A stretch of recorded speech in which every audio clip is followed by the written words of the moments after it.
In this edition of the BCA Club School of the Month, we visit the St.Leonards School in Richmond Gap, St. Michael, an institution that has produced many outstanding cricketers.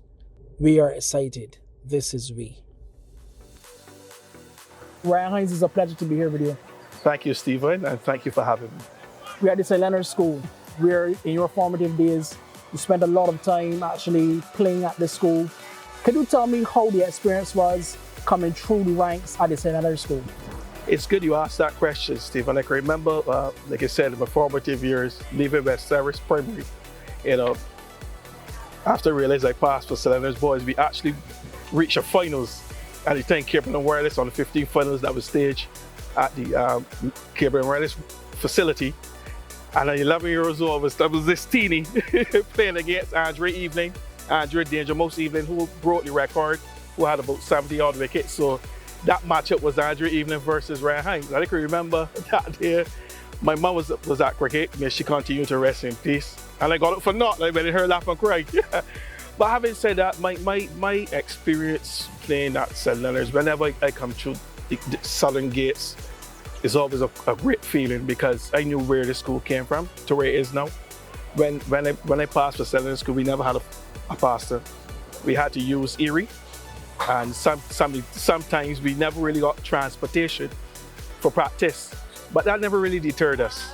What would have happened basically is that we used, like you said, the hard courts around to play cricket. We always left home with an extra shirt, 2 extra white shirts and an inner white shirt, so that we can hone our skills. At that time, it wasn't not much formal coaching as there is now. But what worked for us is that we had a coach in Mr. Maurice Quainton who believed in fitness first. So each player had to participate in what we called at the time cross country. It was mandatory for us to participate in cross country. If you didn't participate in cross country, you could not play for the school. So fitness and discipline was very high on Mr. Maurice Quainton's agenda. And what I can safely say, in that era where there was Vivian Green, Curtis Hines, Adrian Booger Watson, as you will know, just to name a few, Jarvis Ford, Carlo Morris, who went on to play for Barbados with myself, just to name it, like I said, just to name a few. We were actually unbeaten for 3 years on the 19 CIBC, at the time CIBC, on the 19 tournament to which you played in for the law school. And that was a remarkable achievement because we did not have any facilities. What stood up for us is unity and strength, and we always believe in our school motto: fear God, think clean, and aim high. Wonderful, Ryan. It's indeed a pleasure being here with Michael Novelli Franklin. How are you doing, sir? I'm doing good today. Very good. The St.Leonards School. Yes. You've been here, I understand, since 1992. During your time here, can you tell me some of the most talented young sports persons or cricketers that you would have seen? Well, I would like to start with Ryan Hines, because I was more involved in cricket, and he's one of the most talented person I've seen. He has all the skills and skill sets. He can keep in bowling, batting, and leadership. And he went on to represent Barbados and the West Indies, and that was a fillip for the school and a motivation for the boys to come. We also have a player called Briegel, the goalkeeper. He's from Haynesville, and he's one of those players who has been doing very well. He's now a coach of Bagatelle and Haynesville. And a youngster I taught in first form, William Louis, who came here as an athlete, and he had done well. He went on to foundation school and then to a scholarship, and he worked wonders when he was here as a youngster. Those 3 names, most Barbadians will know very comfortably because they were very outstanding as sports persons. But this school is nestled in the middle of a community, and my feeling is that it is really part of the environment that actually allows the school to be what it is at St.Leonards. But for you, have you seen a progression or change in how the school was maybe when you first arrived 30 years ago to what it is today? When I first came back here, we never used to play at home any games because we didn't have any playing field, and we had a number of buildings around the area, so that made the playing service too small.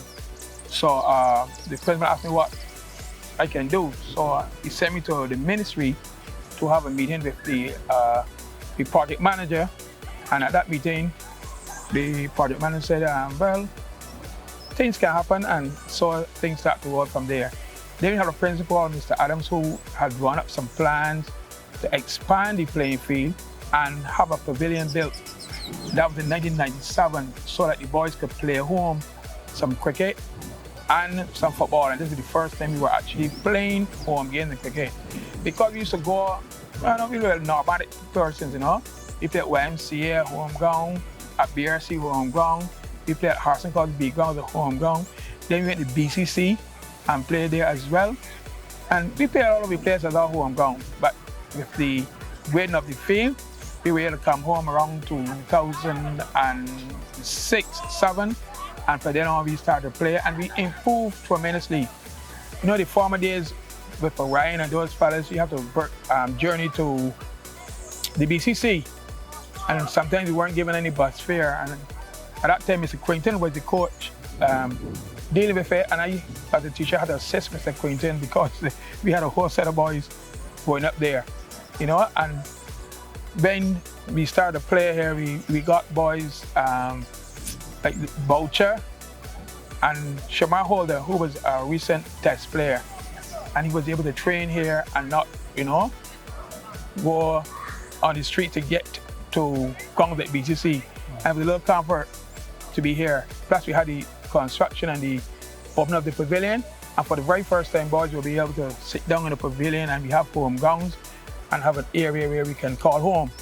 And from there on, we started to improve even more in football and to a lesser extent, the track and field. So that's how we went from here onwards. And it was good sailing from then on. But it's wonderful that you spoke about that journey because I look in the background, the pitch is being rolled.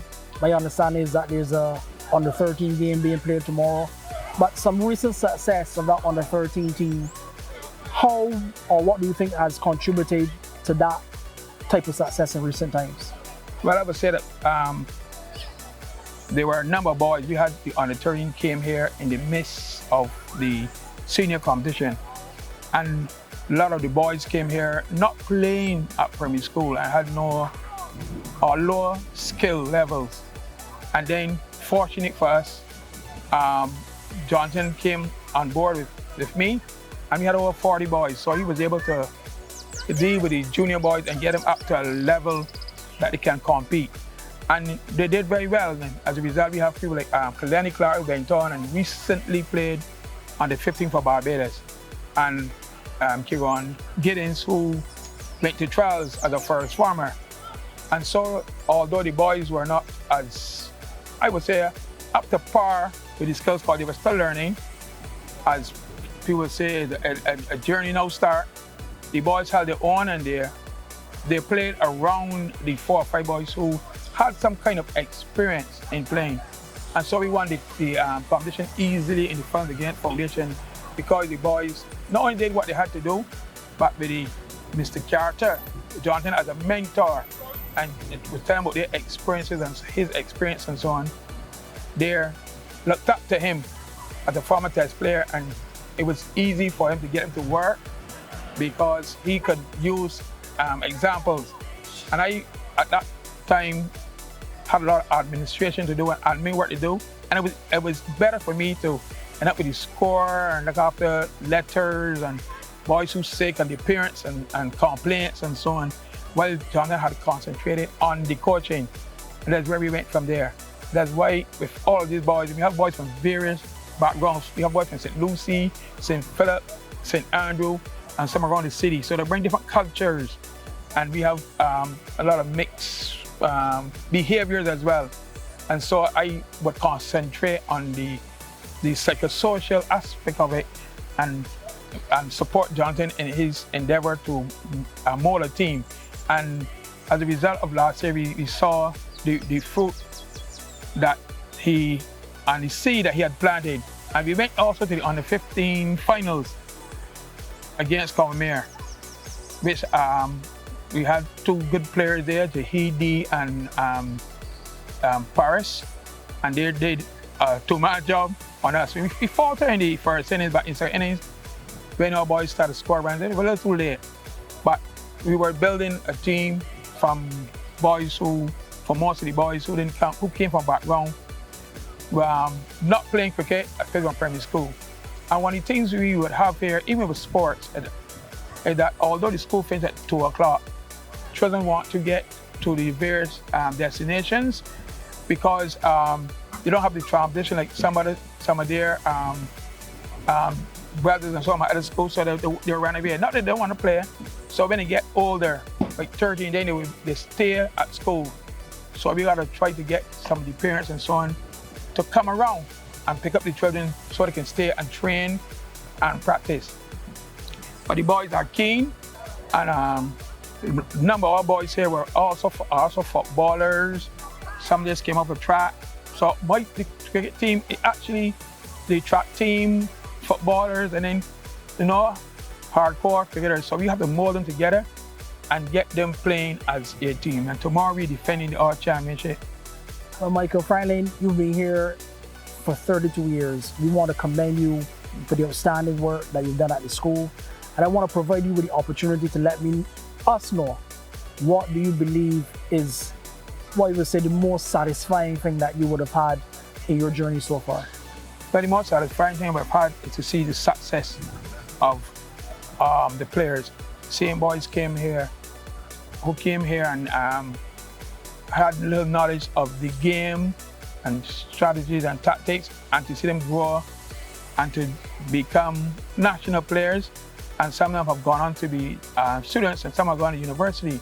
And I have one or two who are now physics teachers, and that makes my day. So when the roll is called, and it's time for me to leave here, I will look back and reflected on a journey that to me that was well done.